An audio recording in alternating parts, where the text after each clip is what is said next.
warahmatullahi wabarakatuh. Perkenalkan, nama saya Destianti Lorenza dari kelas BKI 1A, Prodi Bimbingan Konseling Islam Fakultas Dakwah.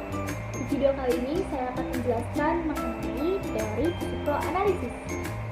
Nah, pernah nggak sih kalian itu nggak bisa menghadapi konflik batin dalam diri kalian dengan baik, dan ujung-ujungnya malah membuat masalah yang ada itu semakin rumit? Dan akhirnya kebiasaan ini yang membuat kita jadi nggak bisa menghadapi masalah, dan akibat lainnya kita jadi sering stres, cemas, takut, bingung, bahkan depresi. Dan akhirnya kita mikir, kenapa sih kita punya sikap kayak gini? Nah, masalah tersebut sudah pernah dijelaskan oleh seorang ahli psikologi yang bernama Sigmund Freud. Di video kali ini, aku bakal jelasin kenapa sih kita itu nggak bisa menghadapi kenyataan hidup berdasarkan teori Sigmund Freud. Nah, sebelum aku menjelaskan apa sih itu teori psikoanalisis itu, kita harus tahu dulu siapa sih pencetus teori psikoanalisis itu. Pencetus teori psikoanalisis adalah seorang ahli psikologi asal Austria yang bernama Sigmund Freud. Nah, Sigmund Freud adalah bapak psikoanalisis yang lahir pada tanggal 6 Mei 1856 dan meninggal pada tanggal 23 Desember 1939. Sigmund Freud adalah ahli psikologi yang dikenal sebagai seorang yang kreatif, produktif. Ia bahkan bisa menghabiskan waktunya sebanyak 18 jam per hari untuk menuliskan karya-karyanya, dan karya-karyanya tersebut sudah terkumpul sebanyak 24 jilid. Wah, banyak ya. Nah, karena karya dan produktivitasnya, Sigmund Freud itu tidak hanya dikenal sebagai pencetus teori psikoanalisis saja, tetapi Sigmund Freud juga meletakkan suatu teknik baru dalam memahami perilaku manusia, dan hasilnya tersebut adalah teori kepribadian atau psikoterapi yang sangat komprehensif dibandingkan dengan teori yang serupa yang pernah dikembangkannya juga. Tapi di video kali ini aku bakal menjelaskan mengenai teori psikoanalisis. Nah, apa sih teori psikoanalisis itu? Teori psikoanalisis adalah psikologi ketidaksadaran. Perhatiannya ke arah bidang motivasi, emosi, konflik, mimpi-mimpi, dan sifat-sifat karakter. Psikoanalisis adalah suatu teknik khusus dalam menyelidiki aktivitas ketidaksadaran atau alam bawah sadar. Psikoanalisis adalah pengetahuan psikologi yang menekankan pada dinamika manusia, faktor-faktor psikis dalam menentukan perilaku manusia, dan pentingnya pengalaman masa kanak-kanak dalam membentuk kepribadian pada masa dewasa.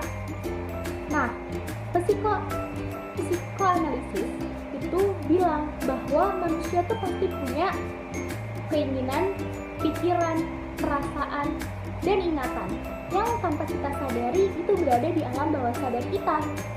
Nah, psikoanalisis itu percaya bahwa semua tingkah laku itu berasal dari alam bawah sadar. Alam bawah sadar adalah pendorong dari setiap tingkah laku kita. Contohnya, kita makan, kita minum, kita berlari, kita pergi jalan-jalan, itu kita lakukan karena alam bawah sadar kita. Kemudian pada tahun 1923, Freud mengenalkan 3 model struktural atau yang kita kenal sebagai komponen kepribadian manusia, yaitu ada id, superego, dan ego. Yang pertama itu adalah id. Id adalah dorongan dalam diri kita. Id itu memiliki peran semacam insting atau keinginan yang paling dasar dalam alam bawah sadar manusia. Insting itu selalu berfokus pada bagaimana kesenangan itu dapat terwujud, tanpa memikirkan benar atau salah, tanpa memikirkan nilai dan norma yang ada dalam masyarakat, tanpa memikirkan aturan yang ada dalam kehidupannya. Ingin mencari apapun caranya bagaimana kesenangan atau kepuasan tersebut itu dapat terwujud gitu. Oleh karena itu, selalu berkaitan dengan pleasure principle atau prinsip kenikmatan, prinsip kesenangan, atau prinsip kepuasan. Dan komponen yang kedua yaitu adalah superego. Superego itu adalah pikiran tentang apa yang benar dan apa yang salah. Nah, kalau tadi itu adalah sesuatu yang tidak mementingkan benar atau salah, tidak mementingkan nilai atau norma yang ada di masyarakat. Nah, super ego itu adalah nilai atau norma yang kita pegang dalam kehidupan kita. Jadi biasanya itu super ego itu terbentuk oleh perkataan orang tua, nilai atau norma yang ada dalam masyarakat, atau mungkin lewat hukum yang telah ditegakkan. Nah, pada saat ini it dan si super ego itu saling bertentangan. Nah, jadi kedua ini tuh pada saat ini tuh kadang terjadi yang namanya konflik batin. Aku ambil contoh, misalnya Budi lapar dan Budi tidak punya uang, dan Budi itu mencari cara bagaimana dia bisa makan apapun caranya. Nah, Budi mencari cara yaitu adalah dengan mencuri. Dengan mencuri dia bisa dapat uang dan lalu bisa membeli makan, gitu kan. Nah, si itu tuh bilang nyuri aja, gitu kan. Nah, si super egonya itu sebagai batasan, karena dia tahu nih bahwa mencuri itu salah.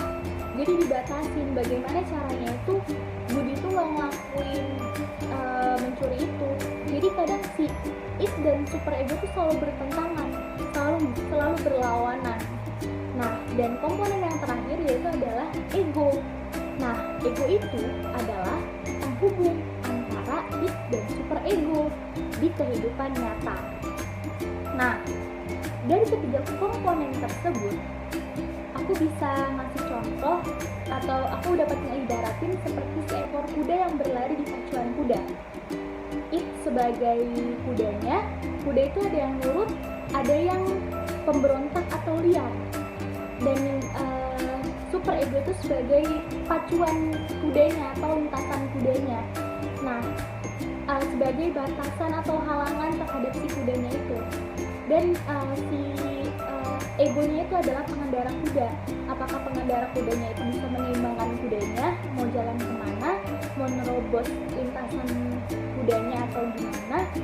Nah, dari ketiga hal tersebut akan muncul suatu pertanyaan kecil. Apakah si kudanya itu liar ataukah kudanya itu nurut? Nah, ada seseorang yang bermasalah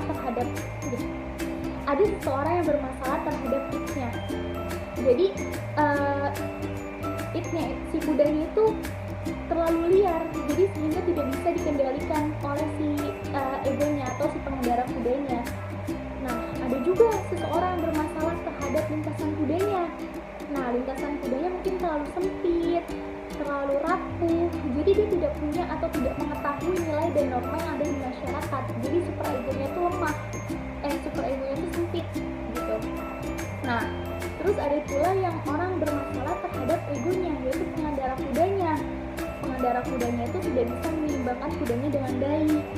Jadi si pengendara kudanya itu tidak tahu nih lintasan kudanya atau si pacuan kudanya itu berada di mana. Jadi asal terobos aja. Nah, dengan hal tersebut, Sigmund Freud itu membagi kepribadian manusia itu menjadi dua tipe. Tipe yang pertama yaitu yang mampu menghadapi realita dengan baik, yaitu dia mempunyai ego yang kuat, yaitu si pengendara kudanya itu bisa mengontrol kudanya dengan baik. Jadi ego itu bisa mengendalikan itnya dengan baik. Biasanya orang seperti ini itu dia bisa menemukan solusi yang tepat dalam setiap permasalahannya. Dan yang kedua adalah seseorang yang tidak mampu menghadapi realita dengan baik atau egonya cenderung lemah. Jadi si pengendara kudanya itu tidak bisa mengontrol kudanya dengan baik. Nah, orang yang seperti ini biasanya dia itu tidak bisa menghadapi masalahnya dengan baik.